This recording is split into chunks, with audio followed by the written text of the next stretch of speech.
안녕하세요. 오늘의 TMI입니다. 이번 영상은 2023년 개봉한 영화 마리오를 더욱 풍성하고 재미있게 감상하실 수 있는 영화 속 숨겨진 이스터에그와 TMI들에 대한 내용으로 준비했습니다. 영화를 보기 전과 후에 아는 척을 좀 하시고 싶거나 영화를 더욱 깊이 있게 보고 싶다면 꼭 시청하시길 바랍니다. 채널 고정하시고 구독과 좋아요 꼭 부탁드리겠습니다. 마리오는 개봉하자마자 엄청난 대박 흥행을 이어가고 있습니다. 가뜩이나 인기가 엄청난데 주제곡을 불렀던 잭 블랙의 피치스가 빌보드 차트 100위권 안에 진입하면서 더욱 화제가 되었죠. 그러다 보니 개봉 3주도 안 된 시점에서 이미 9억 달러의 수익을 벌어들였고, 이는 역대 모든 극장판 애니메이션 중 가장 빠른 흥행 수익의 기록입니다. 분위기를 볼 때 2위와 3위 자리를 지키고 있는 겨울왕국 시리즈의 흥행 수익은 가뿐히 넘어설 것으로 보이며, 압도적인 1위를 지키고 있는 라이온킹의 자리도 위험해지고 있어요. 이런 마리오란 IP는 원래 1981년 제작된 아케이드 게임 동킹콩에서 시작되었는데요. 처음에는 이름이 없이 점프맨으로 불렸는데 닌텐도의 미국 지사 건물주였던 마리오 시갈리의 이름을 따 마리오란 이름을 붙였으며 1985년에 처음으로 단독 게임으로 발매되었습니다. 이런 내용은 영화 속에서도 잠깐 등장하는데요. 뒤에 보시면 동키콩을 플레이하고 있는 사람이 있어요. 이때 게임기에 위에 보면 점프맨이라는 텍스트가 써 있습니다. 그리고 이번에 마리오를 제작한 제작사는 슈퍼배드의 스피노프 영화 미니언즈로 더욱 유명한 세계 최고의 애니메이션 제작사 일루미네이션입니다. 마리오의 아버지 미야모토 시게루가 직접 디렉팅을 했고 7년여의 시간 동안 600명의 인력을 동원하여 제작되었으며 제작비는 총 1억 달러를 사용했다고 합니다. 미야모토 시게루가 수많은 제작사 중 일루미네이션과 작업을 하게 된 이유에 대해서 인터뷰한 내용도 있었는데요. 많은 제작사들이 자신들의 장점에 대해서만 어필하며 어떻게든 자신에게 호감을 보이려고 애썼던 반면에 일루미네이션의 대표 크리스 멜로덴드리는 자신의 실패담을 먼저 이야기하는 겸손한 자세를 보여줬고, 실패에서 배움을 얻는 사람이라는 점에서 신뢰가 느껴졌다고 했습니다. 그리고 마리오의 IP는 가치가 어마무지하기 때문에 미야모토 시게루는 그동안에도 수많은 애니메이션 제작사와 투자자로부터 협업 제의를 받았다고 하는데요. 이제서야 마리오의 영화화를 결심하게 된 이유에 대해서는 마리오라는 게임을 즐기고 사랑했던 이들이 이제 영화를 제작하는 제작자와 총괄을 맡는 세대가 되었고, 자신들의 경험을 바탕으로 진짜 마리오를 구현할 수 있는 때가 되었다고 했습니다. 1993년 개봉했던 실사영화 마리오 같은 실패를 다시는 경험하고 싶지 않았겠죠? 다행히도 이번 마리오 영화는 엄청난 흥행 성적을 거두고 있는데 황당하게도 평론가 평점은 꽝입니다. 본론으로 돌아와서 영화 속 이스터에그들을 분석해 보겠는데요. 영화의 배경인 브루클린의 건물들을 잘 살펴보다 보면 하나후다 카드에 대한 광고가 있습니다. 하나후다 카드는 화투를 의미하며 닌텐도는 사실 화투를 판매하기 위해 설립된 회사였기 때문에 이 광고판을 노출한 것으로 보입니다. 영화 마리오가 시작되면 펭귄들의 성이 공격받는 장면이 나오는데요. 이 장면의 배경은 닌텐도 스위치의 타이틀 슈퍼마리오 디럭스의 프로스티드 글래셔에서 따온 것이며, 장면에서의 배경음악은 게임상에서 쿠퍼의 함정에 올라탈 때 나오는 테마곡입니다. 그리고 여기서 등장하는 펭귄들은 슈퍼마리오 64에 등장하는 캐릭터로 길을 잃어버린 아기 펭귄을 엄마에게 데려다주면 캐릭터를 무적으로 만들어주는 별 아이템을 줍니다. 쿠퍼도 이를 노리고 펭귄들의 성을 침략한 거겠죠? 마리오와 루이지의 배관수리군 광고 영상에 사용된 음악은 미국의 TV 프로그램인 슈퍼마리오 쇼의 인트로곡입니다. 현재 잭 블랙의 피치스만큼 인기가 높아서 이 음악의 조회수가 무려 850만회나 되고 있어요. 광고가 끝난 뒤에 마리오에 뒤에서 점프맨이라는 이름의 게임을 하고 있는 사람은 사실 마리오입니다. 앞서 설명드렸듯 원래 마리오는 이름이 없었고 동킹콩에 등장하는 점프맨이라는 캐릭터가 원조 마리오입니다. 따라서 이 캐릭터는 원조 마리오인 점프맨의 디자인을 3D 캐릭터화 시킨 것이며, 그가 하고 있던 게임은 동킹콩이고, 이 장면은 사실 원조 마리오가 지금의 마리오를 만나는 장면처럼 묘사된 것이죠. 그리고 작중 브루클린 시장으로 나오는 파울린이란 여자는 동킹콩에 등장하는 여자 캐릭터로 원조 마리오의 여자친구입니다. 동킹콩은 사실 마리오가 키우던 애완동물이었는데 마리오가 여자친구가 생기는 바람에 자신을 돌봐주지 않자 여자친구를 납치한다는 설정이었어요. 그리고 마리오와 루이지 광고에 사용된 전화번호와 홈페이지는 정말로 배관 설비 회사인 슈퍼마리오 브로스의 사이트와 전화번호로 연결됩니다. 주소를 입력하면 이 사이트로 연결되며 채용 공고나 광고 영상도 볼 수 있어요. 전화번호도 앞에 국제전화를 할 때 사용되는 00700과 1을 붙인 뒤 해당 번호를 입력하면 회사와 연결됩니다. 제가 대신 걸어볼게요.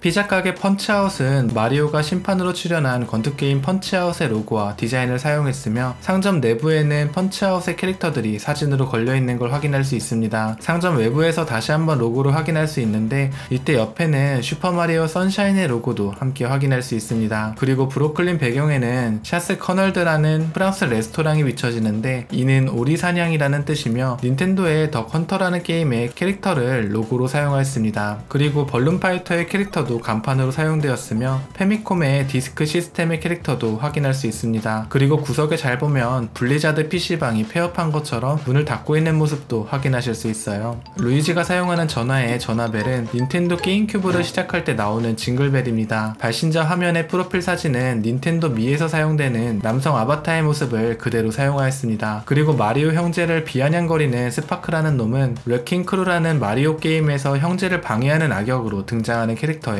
마리오와 루이지가 처음 수리 의뢰를 받고 달려가는 장면에선 먼저 마이펫의 이중생활에서 할머니 집에 살고 있던 고양이가 루이지를 괴롭히는 모습이 연출됩니다. 그리고 슈퍼마리오 3의 1-1 스테이지의 첫 장면을 모티브로 제작되어서 잘 보시면 1-1 스테이지의 맵과 똑같은 구조를 가지고 있습니다. 마리오가 기둥을 타고 내려가는 장면과 기둥의 오른쪽에 붉은색 상점에 캐슬버거라는 문구의 건물이 보이는데 이 장면 또한 스테이지 클리어에서의 화면을 모티브로 제작한 것입니다. 깃발의 위치나 성의 디자인까지 똑같은 걸 확인하실 수가 있어요. 마리오 형제가 일을 하기 위해 찾아간 집에는 수많은 그림들이 걸려 있는데 그림들의 패턴은 마리오 게임 3의 바닥 타일의 디자인과 일치합니다. 마리오가 방에서 하는 게임은 키드 이카루스라는 닌텐도 게임입니다. 이 밖에도 방의 배경에는 닌텐도 골프와 테니스, 프로레슬링, 쿵푸, 아이스 클럼버까지 수많은 닌텐도 게임의 포스터가 걸려 있고 이 밖에도 스타폭스의 R-윙의 모델이 놓여져 있는 것, 마리오 테니스의 테니스채도 그대로 있습니다. 그리고 마리오 형제가 브루클린 벽을 뚫고 들어갈 때 8비트 마리오의 머리 형태가 픽셀식으로 보여지는 걸 확인할 수 있습니다. 브루클린 하수구 내부에 보여지는 1-2 표지판은 마리오 3의 1-2 스테이지 맵을 상징하며 1-2 스테이지는 아시다시피 엑스트라 맵으로 연결되는 버그가 있는 곳입니다. 따라서 작중 브루클린에서 피치가 살고 있는 버섯 세계로 워프되는 건 이 버그를 영화로 표현한 것이라 볼 수 있습니다. 그리고 영화에선 깃털을 획득하며 변신할 수 있는 망토 마리오 폼, 너구리 폼, 그리고 슈퍼마리오 월드 2013에 등장한 고양이 폼까지 다양한 변신 장면이 등장합니다. 아쉽게도 불을 던지며 적을 제압하는 파이어 폼은 마리오가 사용하지 않고 피치 공주가 사용하네요. 마리오가 버섯 왕국으로 넘어가 처음 만나는 버섯은 전진 키노피오 대장의 주인공입니다. 그리고 버섯 세상에서 처음 보여지는 장관은 우리에게 익숙한 마리오 맵을 그대로 구현했습니다. 먹으면 커지는 버섯은 모두가 익숙한데 먹으면 작아지는 버섯은 잘 모르시는 분들이 많아요. 이는 2002년에 발매된 마리오 파티 4에 처음 등장하는 게임 요소입니다. 버섯 마을에는 게임 속에 있는 다양한 요소들이 등장하는데요. 버섯들이 치고 있는 ATM기는 마리오 3에 등장하는 보물상자의 아이콘이 보여지고 슈퍼마리오 오디세이에 등장하는 무기가게의 로고나 상점에서 보여지는 수많은 게임 속 아이템들을 직접 확인하실 수가 있어요. 그리고 피하기 정말 힘들었던 비행 물고기와 수중전에서 우리를 괴롭혔던 오징어가 등장할 때 수중 테마곡이 나와서 굉장히 반가웠습니다. 쿠퍼가 쏜 미사일의 이름은 작중에 나왔던 매그넘 킬러이며 쿠퍼가 마법으로 만든 비밀병기입니다. 폭탄이지만 생명을 가지고 있으며 원래는 방향전환 없이 직선으로만 나갔지만 추후에 마리오를 추격하는 유도 미사일로 개량되었습니다. 버섯 경비병이 마리오에게 공주는 다른 성에 있다고 말한 장면이 나오는데 이는 게임에서 우리가 가짜 쿠퍼를 물리치고 끝났나 하던 시점에 나왔던 버섯이 사실 쿠퍼는 다른 성에 있어 라고 했던 장면을 차용한 것입니다. 작중 공주의 성은 마리오 오디세이의 성을 모티브로 제작되었으며 성의 형태나 창문의 형태, 내부의 디자인까지 동일한 걸 확인할 수 있습니다. 그리고 드레스를 펄럭이며 착지하는 모습은 슈퍼마리오 오디세이에서 처음 사용되었다고 합니다. 마리오와 공주가 처음 여행을 시작하는 곳은 슈퍼마리오 64의 배틀필드 맵을 그대로 가져왔습니다. 다리를 건널 때 날아다니는 플라잉 피쉬는 이 장면을 모티브로 제작했으며 공주와 지나는 사막은 슈퍼마리오 오디세이의 모래 왕국이며 신에 사용되었던 요소들이 그대로 사용되었습니다. 요시가 뛰어다니는 장면의 배경은 요시 아일랜드이며 이곳에서 마리오가 먹었던 사과는 게임상에서 요시가 즐겨 먹던 사과예요. 높은 절벽에 올라 지상을 내려다보는 장면은 슈퍼마리오 브루스 U에 나오는 사탕 광선입니다. 루이지가 만난 해골 거북이는 원래 부서져도 죽지 않고 시간이 지나면 부활하는 캐릭터였습니다. 죽일 방법이 없어서 피해 다녔죠. 그리고 슈퍼마리오 갤럭시에 대한 묘사가 많은데요. 처음 브루클린에 배관공 업무를 하기 위해 들어갔던 있던 집에서 남자가 보고 있던 책, 그리고 공주와 꽃밭에서 하늘을 볼 때 우주를 연상하는 장면, 그리고 마지막으로 허무주의에 빠진 이 캐릭터 루마리는 마리오 갤럭시에 등장하는 캐릭터입니다. 지금 봐도 너무 귀엽네요. 동킹콩 사원은 게임에서의 모습을 그대로 사용했습니다. 다만 설정상 게임상에서는 프랭키콩이 동킹콩의 할아버지로 나오는데 작중에선 아들로 묘사했습니다. 이들이 사는 집을 보면 게임에서 크랭킹콩이 앉아있는 의자와 디테일까지 묘사되었고 디디콩과 디시콩의 모습도 확인할 수 있습니다. 마리오 카트에 대한 묘사가 많이 등장합니다. 먼저 카트 글라이더를 타고 나는 장면이 나오고 무지개 다리를 건너는 장면이 나오는데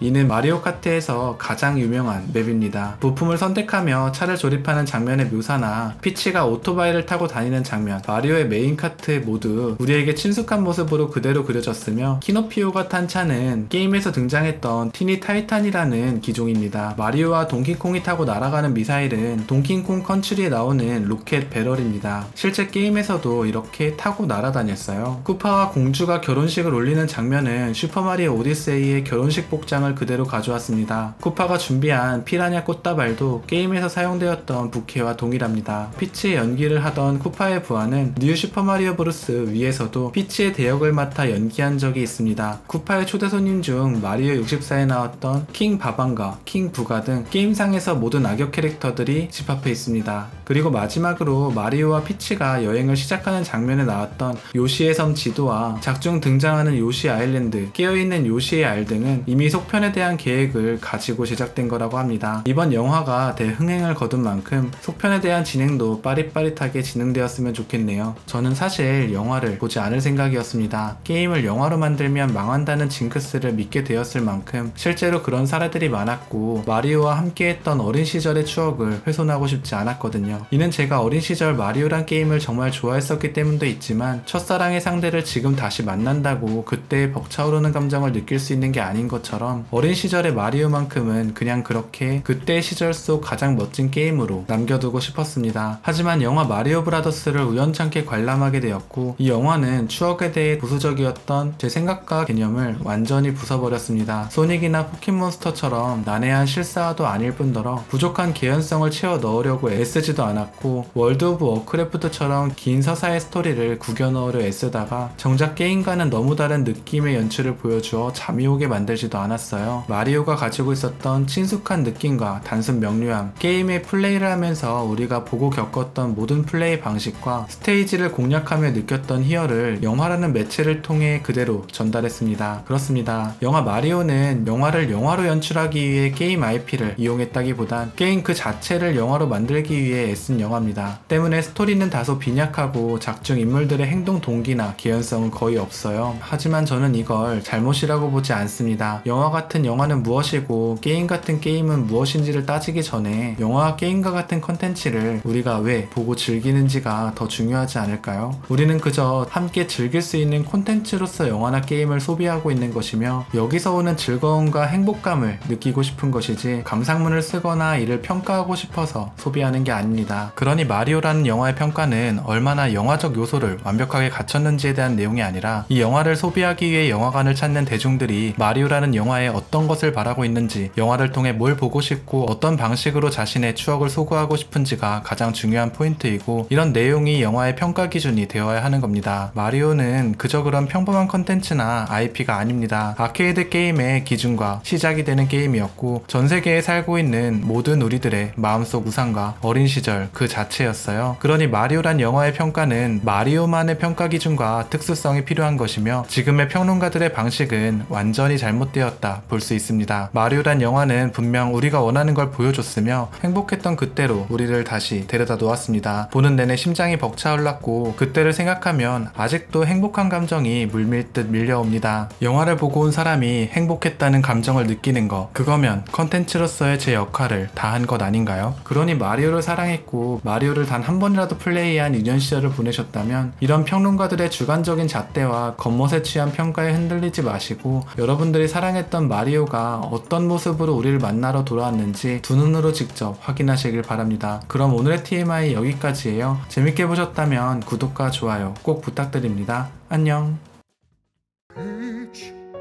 Understand, I'm gonna love you till the very end. Love really makes a guy come out of his shell.